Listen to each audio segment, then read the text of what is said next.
Salut, ici Jean-François de Sentier du Bonheur et aujourd'hui je voulais aborder un sujet qui me paraît très intéressant qui est la notion de prise de risque. Oui, parce qu'en fait on s'aperçoit qu'avec notre société de plus en plus protectrice, qu'avec notre société de plus en plus normative, eh bien on vit dans un monde où le risque est de plus en plus exclu. Oui, il est de plus en plus exclu dans la mesure où on cherche, et c'est bien, à supprimer les causes d'accidents. Je me souviens d'une fois où nous étions allés en vacances en Turquie et où une touriste, en descendant d'un bus, s'était fait très mal sur une ferraille au sol. Elle avait eu beaucoup de difficultés à faire reconnaître le problème qui lui était arrivé, parce que finalement, il y a des pays comme ça, quand tu voyages en Asie, en Afrique, etc. Je ne suis pas allé en Amérique du Sud, mais il y a des pays comme ça où en fait la notion de risque dépend de la condition dans laquelle les gens se trouvent. Et quand j'ai parlé avec mon père, qui est décédé malheureusement maintenant, voilà quelques années, on se rendait bien compte que aussi à cause de la mortalité infantile plus grande, mon père a perdu un frère à 10 ans d'une maladie bête, pas soignée pendant la guerre. Eh bien, à cause de cela, on avait tendance à banaliser finalement les dangers. Et j'ai l'impression qu'aujourd'hui, nous sommes arrivés dans un côté opposé. Il m'est arrivé de faire un sujet sur l'idée de faire abattre des arbres par des jeunes. Et j'ai pas mal d'amis qui m'ont dit mais tu n'imagines pas abattre un arbre quand on est jeune, tu les envoies dans la forêt avec des scies et puis ils vont se couper.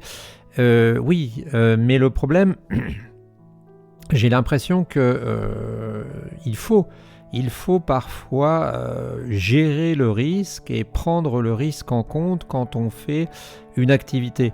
Moi, j'ai pratiqué 2 activités. J'apprends le paramoteur en ce moment et j'ai pratiqué la plongée sous-marine, entre autres. Et ce sont 2 activités où tu ne peux pas ne pas prendre en compte les risques, où tu es obligé de te préparer et obligé de suivre des procédures.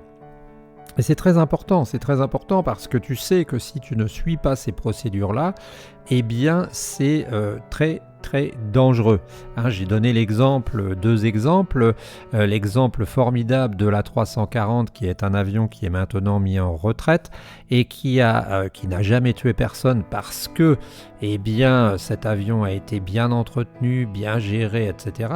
Et l'exemple de cette usine en Allemagne qu'on visite, une usine désaffectée où on s'attache, quand on vient visiter, eh bien on a 20 minutes de formation, on s'attache sous forme de via ferrata et on a 2 amarres et personne, je touche du bois, personne ne s'est jamais tué, pourtant les gens circulent à 30 mètres de hauteur.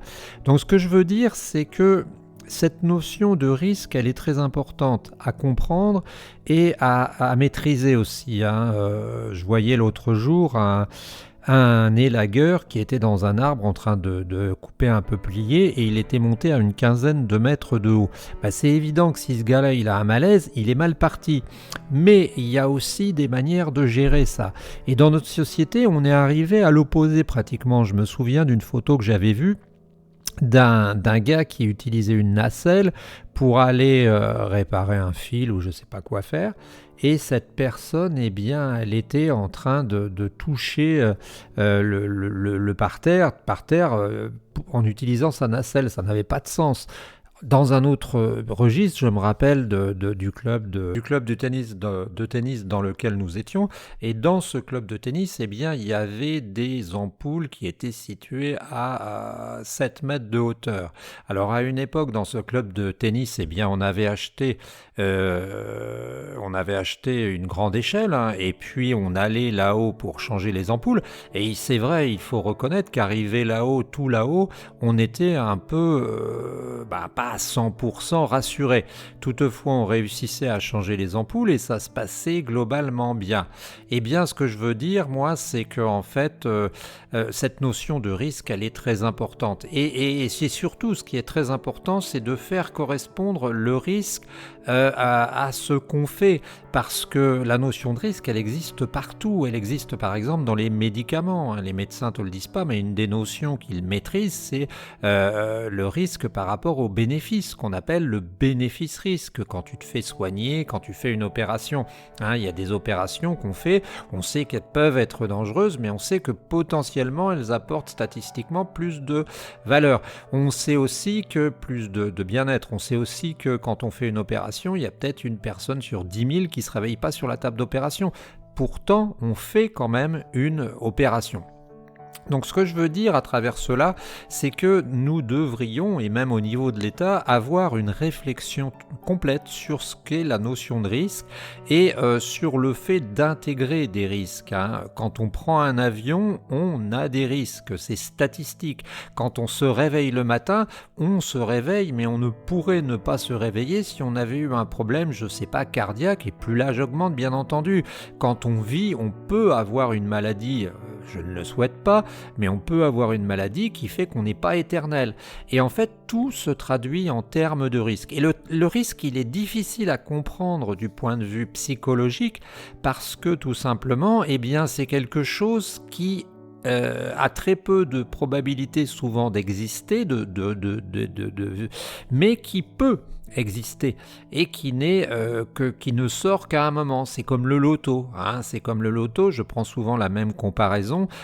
Si on te disait, voilà, on te donne 10 000 euros, tu mets ton doigt sous une lame, mais on te donne 10 000 euros, tu as une chance, une probabilité sur 10 000 pour te faire couper le doigt, mais tu as 1 euro, je sais pas quoi, tu vois, un jeu débile comme ça, eh bien, on serait forcé de réfléchir.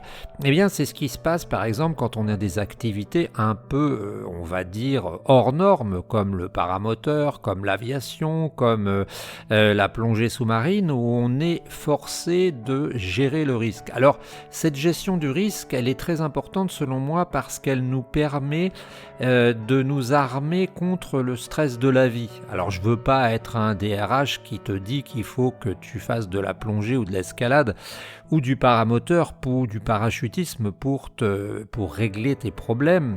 Je dis simplement que quand on est confronté à la vraie vie, ce que j'aspire, ce que je voudrais faire, que les jeunes soient confrontés assez souvent à la vraie vie, non pas à la vie numérique qu'ils ont en effleurant leur téléphone, eh bien, je pense qu'on est plus fort. Et on a vu, j'en parle régulièrement, on sait très bien que depuis quelques années, prenons par exemple le physique, la physiologie des jeunes. Les jeunes sont de moins en moins solides, de moins en moins costauds physiquement parce que, eh bien, ils ne sont pas confrontés à la nécessité de faire fonctionner leur corps. Eh bien, c'est un peu pareil, je me demande pour la notion de risque et puis pour la notion finalement de danger. C'est-à-dire que quand on se met en situation d'être en danger, je pense qu'on domine plus facilement pour la suite les situations où on sera stressé. Alors attention, je ne suis pas un sergent recruteur, je ne suis pas en train de te dire que les guerres qui se passaient 14-18, la Seconde Guerre mondiale, c'était des guerres faites par des gens qui savaient ce qu'ils risquaient, etc. Non, je ne suis pas en train de dire ça. Je suis entre les deux finalement. Je suis en train de dire, nous sommes dans une société, de même qu'on est dans une société où il y a des problèmes maintenant de cardiaque chez les jeunes et où on reconnaît que globalement les jeunes sont moins en forme physiquement à 18 ans que quelqu'un de 60 ans qui ferait régulièrement du sport. De la même manière, cette notion de risque, je pense qu'on devrait exposer les gens au risque. Alors ça veut pas dire comme le faisait mon père, jouer à se lancer des haches pour les rattraper, ou alors lancer des couteaux ou faire des conneries comme ça. Non, ça veut dire simplement avoir des activités où est maître de ce qui nous arrive. Et là, je pense et j'en suis persuadé que quand on est maître de ce qui nous arrive, eh bien ça permet d'aller beaucoup plus loin. Voilà, c'était un petit sujet sur le risque, hein, sur cette chose très difficile à comprendre dans l'esprit humain. Le risque, c'est deux possibilités, c'est presque quantique, hein. Bien que je n'aime pas les extrapolations commerciales et qu'on fait avec la physique quantique, mais c'est-à-dire que tu as deux solutions. C'est-à-dire que tu vas, par exemple, on vit tous ces risques-là, hein, on vit tous ces risques-là. On peut mourir d'un virus bête, on peut mourir d'un accident de voiture, pourtant on vit comme si, mais les deux coexistent et à un moment, il y a un arbitrage qui se fait dans la vie, et je trouve que c'est c'est quelque chose d'assez fascinant. C'est comme le fait de prendre l'avion, tu es pratiquement sûr qu'il va rien t'arriver, mais si ça tournait au vinaigre, eh bien tu pourrais mourir. Voilà, bien si toi tu as des réflexions sur le sujet, si tu as des occasions été confronté à ce problème, à cette réflexion, eh bien je te demande de réagir, hein, de nous donner aussi tes anecdotes. On se retrouve très bientôt sur Sentier du Bonheur. D'ici là, ne lâche rien. Ciao l'ami.